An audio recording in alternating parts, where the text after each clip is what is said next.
Hello and welcome back to the ROI channel that's obsessed with the art and science of return on investment. And today I was working away, putting a nice little piece together. And Jonathan Sluicer, a shout out to Johnny on X, has said, I haven't seen any recent YouTube videos dropped. Any plan in the next week or so, or new ideas to share? Well, mate, just for you, I'll bring them forwards.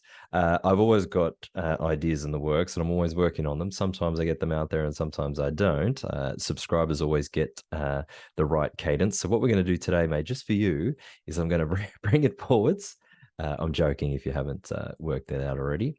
And we're going to have a look at the latest addition to the publicly available portfolio, okay, which is the Crassus investment portfolio available on eToro, link in the description.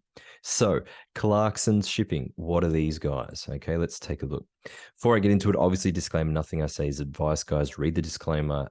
This is just me, my opinions, my thoughts out there to the world, and that is that. If you want to copy the portfolio and leverage off my hard work, link in the description. You can add funds with which you're comfortable and copy the portfolio. It's a value portfolio. And being on YouTube, I've got to ask you to please subscribe and like to the channel. So Jonathan, if you're not subscribed and you ask you for more content, you're going to make me very, very mad, mate.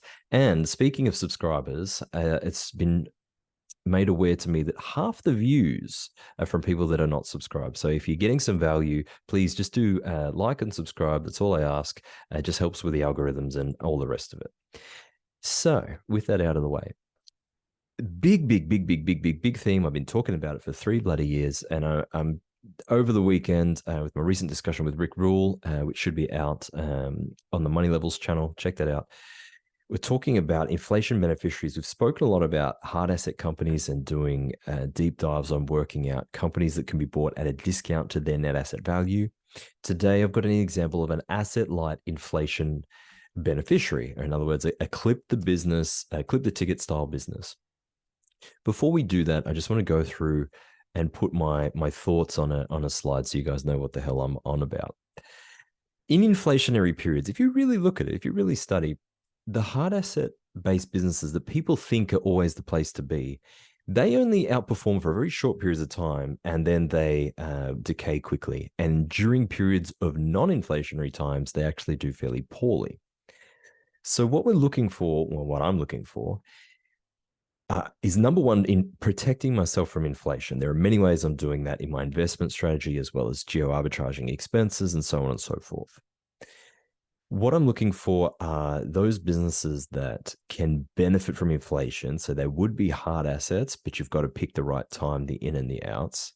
What if I could have a business that benefits from inflation and also does very well in non-inflationary times? Okay. An example would be a royalty and streaming type business. So that would be really the way to think about this is a business with rights on revenue for a business that earns its revenue with hard asset backed business models. Okay, so royalty and streaming co. Takes a royalty from, for instance, a gold miner, just to pick an example out of the air. The presumption is that gold does well during inflationary times. It kind of does, but royalty companies do better. If you look at Horizon Kinetics research that supports that. And so that would indicate that really what I'm looking for in businesses that are royalty type plays are revenue rights. That's what their model is. It's a right of the revenue. It's not so much a hard asset play. So if you have access to an asset light business with pricing power and rising demand, where its business model is based on or has access to hard assets that will benefit from inflation, that's an example that I'm going to give today. Okay. So if you're not a member of the ROI Club, there'll be a link in the description. Obviously, I've made this anonymous, but the stocks that I've put forth since its publication, which has been out for around a year now, have done reasonably well. I think if you adjust for the dividends, the equally weighted group of stocks have increased 381.95%. So please do check that out if you like this type of analysis with me doing a video and then writing long form content to go with it. It's in the maritime trade industry, Clarkson shipping. Why maritime? I've been doing some thinking, and with recent events, it just keeps reinforcing this idea to me that geopolitics is shifting. The world is changing. The next decade, the next 5 decades are not going to be exactly as the previous 4 or 5 decades. And with manufacturing, global alliances, changing, maritime trade is really going to be at the heart of a hell of a lot of that.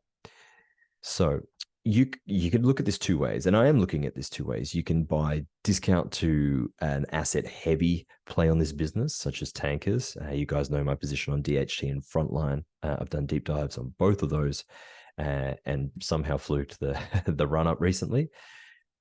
Then we can look at an asset light business, so it doesn't have a lot of exposure to physical assets, but it will benefit in the uptick in this particular sector. And the reason I think Clarkson is one such company, it is a brokerage and data company and lots of different things. I'm going to go through that at the end, based on asset heavy businesses. So it's an asset light business, but it will benefit from the maritime trade industry booming. So tangible assets, if you look at Clarkson, their tangible assets are around 13% of the company versus if you look at, say, Maersk's, they own obviously the containers and the ships and everything else that they own. That's a lot of hard assets back in that particular company. So it's a global company headquartered in England. I won't go through all of this, obviously, but they have a really, really interesting business model. There are many segments. The segment I'm most interested in is their data and research.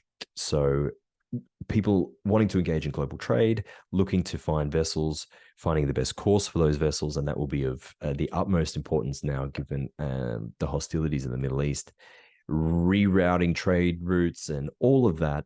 You will look for Clarkson to be able to provide that data as to what vessels are available, what their current day rates are, who's on maintenance, how you're going to get from point A or port A to port B, let's say. And I think that is something that will continue. There may be a slowdown in global trade, but they'll continue to clip the ticket on software that's only needs a maintenance. So one page on the company. Price at time of recording, 26.9 Great British pounds. There's not a lot really to point out here, except that it's trading for less than a cash flow yield of a little bit more than 8.5%, which is not too bad for this type of business. Notice the growth rates on the earnings, the EBIT, and the revenue. So over the last 3 years, they've grown the revenue at 18.5%. They've grown their EBIT and their earnings at a higher rate. So if you've been studying the channel, you should know what that means. They've been able to expand their margins. Very important during inflation. A lot of these other businesses, for example, Kazatomprom and Paladin and whoever else, they've suffered 30% inflation cost in their expense column. These guys have been able to grow their revenues and grow more of their earnings at a higher rate, at least up to this point. So management, I've really blown this up. I know it looks a bit messy, just so people can see. Two important things to point out: the CEO, Andrew Case, owns 1.87% of the company, so he's got nearly $90 million worth of skin in the game. And the Norge Investment Bank, that's a sovereign wealth fund, okay? Sovereign wealth fund of Norway, investing in a shipping type company. Now, the Norwegians do know one or two things about shipping, so I thought that was interesting. If we look at some of the quantitative reflections that should respect the qualitative nature of management's decision making, hopefully you're following me here. These are some of the things that I look at and that I've found interesting. So what are their free cash margins? That's what we're looking for. Big margins so that they can continue to earn even if their expenses increase. Being an asset-light business, we shouldn't expect that their expenses would increase that much, okay? Once they got the software set up, that should, as I say, just need a little bit of care and maintenance here and there, and the rest should take care of itself. So 17.2% 6-year average cash flow margins, not too bad. If we look at return on equity, so return on equity, the amount of shareholder equity put into the business, for every dollar of that, how much is being returned on a yearly basis? Okay, that's the rolling line on this graph. And then underneath, you'll see the net asset value per share. So how has management been able to grow that or not grow that over time? since '07. That's what we're looking at. For whatever reason, didn't plot the 21 and 22 and 23 figures for the net asset value, but you've been able to see the trend is following in the direction that you would like as an investor. Haven't had as good a years through this little slump, but that I would imagine is reflective of the kind of the dying end of the shipping market and their brokerage arm of the business. So their brokerage, obviously, no one's going to be ringing the phone off the hook to buy or sell a lot of ships during a dying market. But over that time frame, they've been able to maintain almost in all years double-digit return on equity. So it's not too bad. 10% plus CAGR in their gap earnings. Now, this is retrospective. So remember, we had a pretty ordinary state of affairs in the shipping market over the last, call it 7, 8, 9, 10 years. And so I think that this would look a lot better moving forwards. And given the last 3 years, this chart at least would suggest that that's the case. So starting off with the favorite, just quick and dirty back of the envelope valuation. Okay, nothing to it, just using the multiples. Okay, so the mean multiples or thereabouts for the earnings and for the EBIT per share. Here's what we come up with. So if we're looking at analysts' expected earnings and EBIT on a per share basis times by a particular multiple, in this case, I've used 9 and 14 because they're pretty close to the mean for those respective earnings, then we get an equally weighted average of $29.9 per share as a suggested price target. So that's not exactly massive value, but let's take a deeper look. So what I've done here, I've done a model for EBIT. I've done a model for free cash flow and for earnings, okay? It shouldn't make a hell of a lot of difference for this particular company, given it's got no debt. The free cash flow is more important here because actually what you find is it's often higher in a year than the EBIT, and because then you'll have to add in non-cash expenses and capex and whatever else. But aside from that particular peculiarity, I've modeled that out using historic growth rates for the base case, slightly higher, but not much for the bull case, and then for the bear case over the 10-year average. So if they just get fairly close to their previous decades worth of compounded annual growth, this is what we're looking at. And bear in mind, I believe that this company is in a sector that's going to do better in the next 10 years than it did in the last 10 years. That's just from a supply side perspective and all the other things that I've spoken about already on the channel.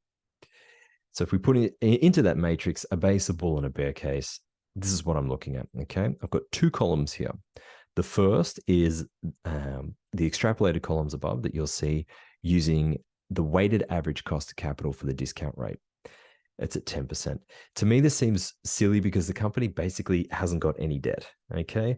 I'm doing that way because if you study Aswath Damodaran and other valuation kind of guys, they suggest you use working at weighted average cost of capital.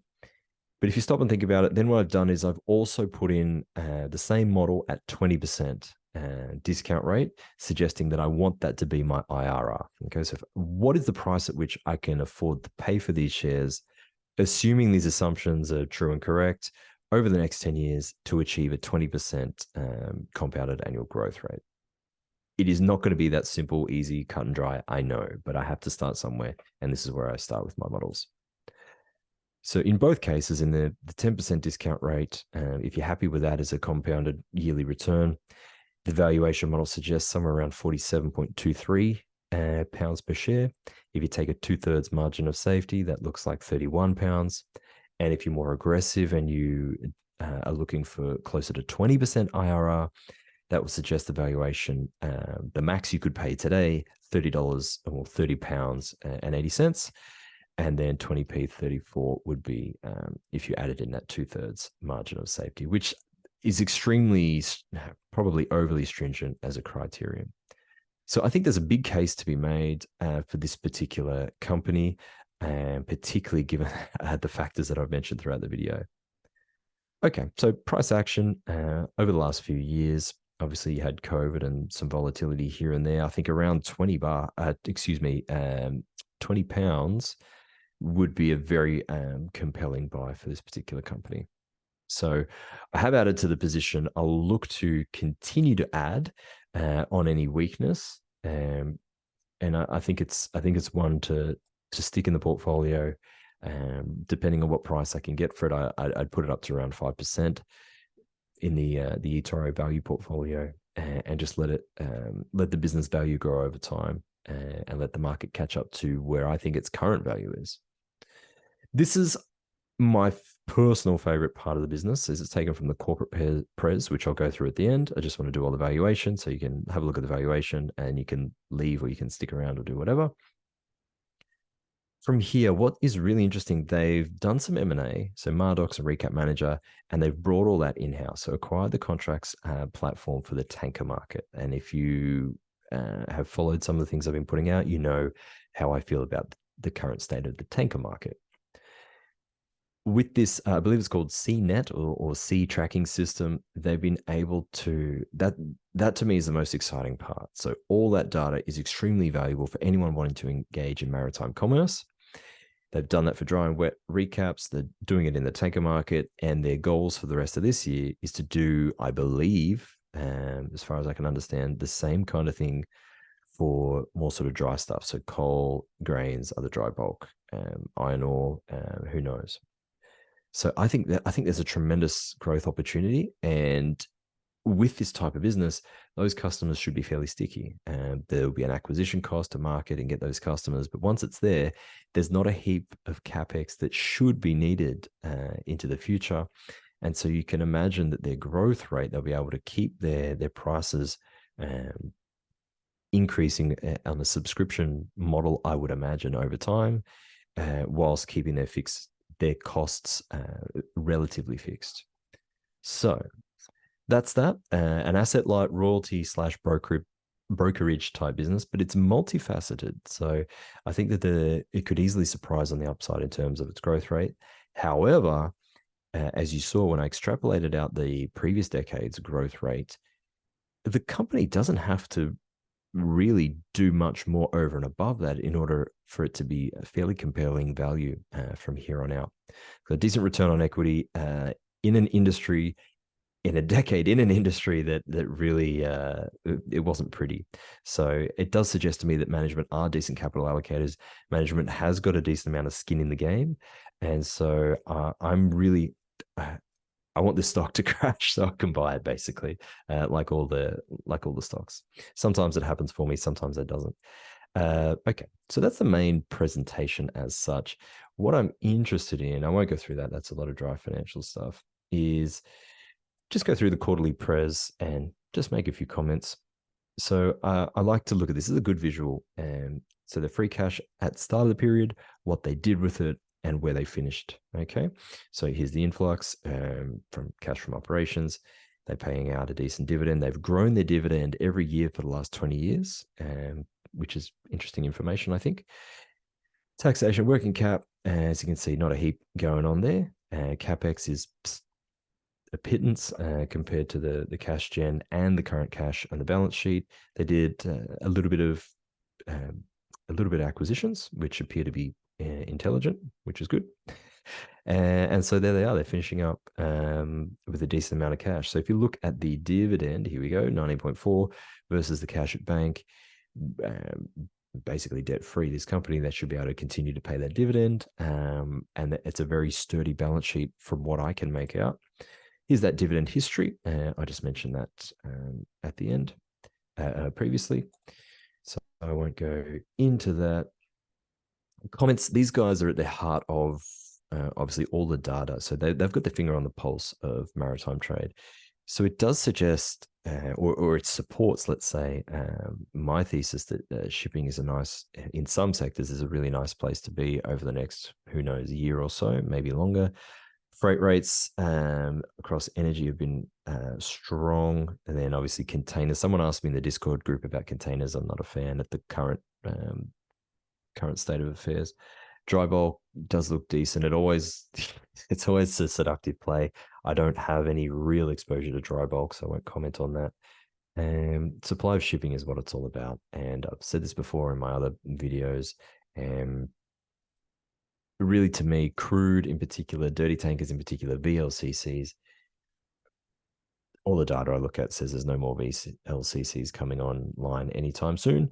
And something tells me with refinery season ending in a couple of weeks and all disruptions to trade and whatever else, people are going to want to be shipping some crude. So you're going to need a VLCC for that. Okay, take a look. This is good, good reading. I won't go through every little bit of it. You guys can obviously do that.